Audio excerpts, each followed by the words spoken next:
Good morning. Praise the Lord. Blessing for Nation મિનિસ્ટ્રીથી હું આપનો ભાઈ સેમ ક્રિશ્ચિયન.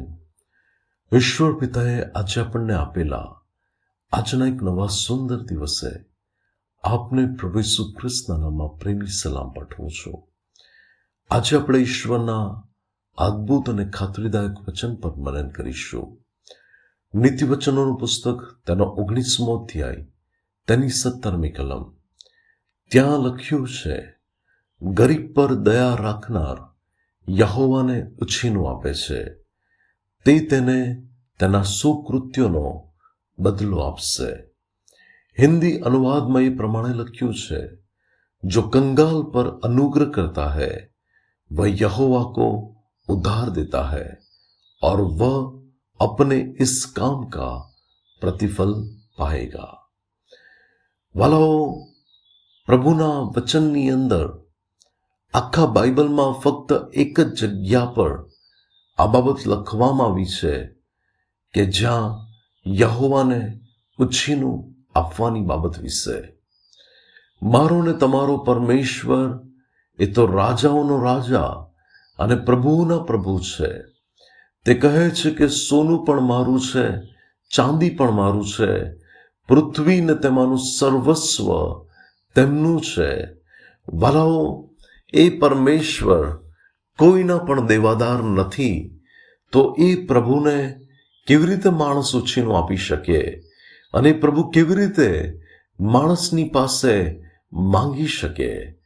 પરંતુ વાલાઓ, જ્યારે ઉધારની બાબત હોય ત્યારે તેને આપી દેવાની પણ બાબત આવતી હોય છે. કે જ્યારે તમે કોઈ વસ્તુને ઉધારના રૂપમાં લો છો ત્યારે યોગ્ય સમયે તમે તેને પૂરેપૂરા બદલા સાથે એ બાબતને ચૂકવો છો. તો એ જ રીતે વચનની અંદર ઈશ્વરને ઉછીનું ત્યારે અપાય છે કે જ્યારે કોઈ ગરીબ વ્યક્તિ પર દયા રાખીને તેને મદદ કરવામાં આવે છે. ત્યારે પ્રભુનું વચન કહે છે કે પ્રભુ તેને તેના સુકૃત્યોનો બદલો આપશે. ખ્રિસ્તમાં મારા વાલા ભાઈઓ ને બહેનો, મારા ને તમારા પરમેશ્વર એ કોઈના પણ કર્જદાર નથી રહેતા.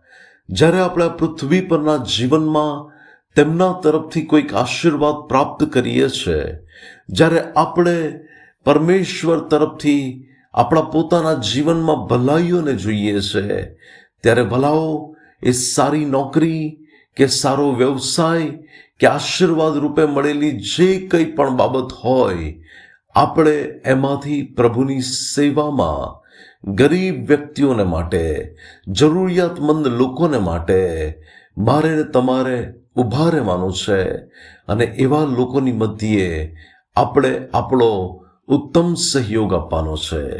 કારણ કે ભલાઓ, એ અનાથોનો, વિધવાઓનો પરમેશ્વર છે, એ ગરીબોનો પરમેશ્વર છે, એ ગરીબોના પોકારને લક્ષમાં લેનાર પરમેશ્વર છે.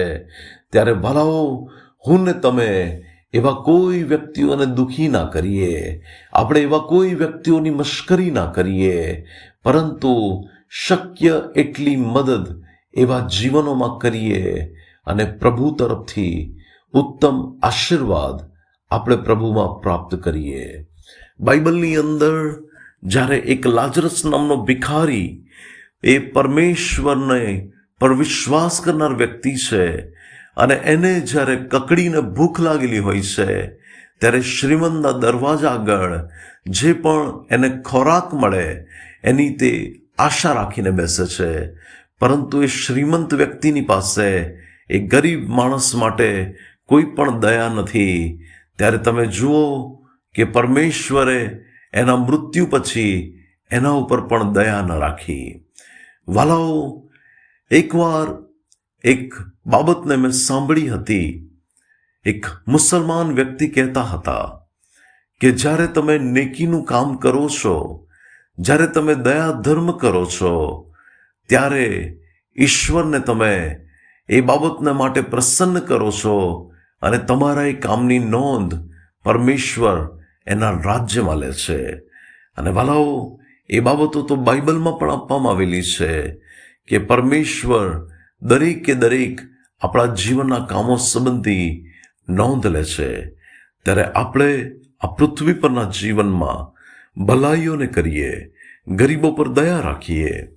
અને વલાઓ, દર વર્ષે જ્યારે સ્કૂલ ઉઘડે છે ત્યારે ગરીબો, અનાથો અને જરૂરિયાતમંદ બાળકો, કે જે બાળકોને સ્કૂલમાંથી પાઠ્યપુસ્તક તો નિઃશુલ્ક મળતા હોય છે, પરંતુ જે નોટો લાવી, જે પેન, પેન્સિલ, રબર, ફૂટપટ્ટી, સંચા, એ બધી બાબતો માટે તેઓને નાણાંની જરૂર પડતી હોય છે, ત્યારે વલાઓ, બ્લેસિંગ ફોર નેશન મિનિસ્ટ્રીમાંથી આપણે તેઓને નિઃશુલ્ક રીતે એ બાબતો પ્રોવાઈડ કરીએ છીએ.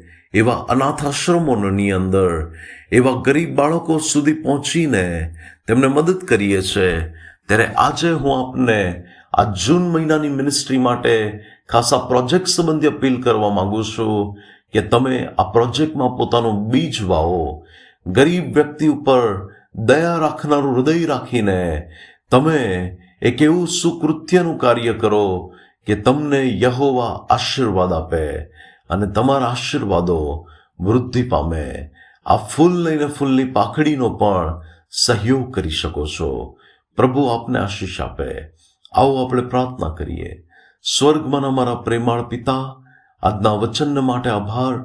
પ્રભુ, મારી પ્રાર્થના અને મારી વિનંતી છે કે અમે હંમેશા પ્રભુ એક ઉદાર રહીને હૃદય લઈને ચાલીએ અને પ્રભુ એવા જરૂરિયાતમંદ લોકોને માટે અમે મદદરૂપ વ્યક્તિ બનીએ, આશીર્વાદરૂપ વ્યક્તિ બનીએ, એવી કૃપા થવા દો.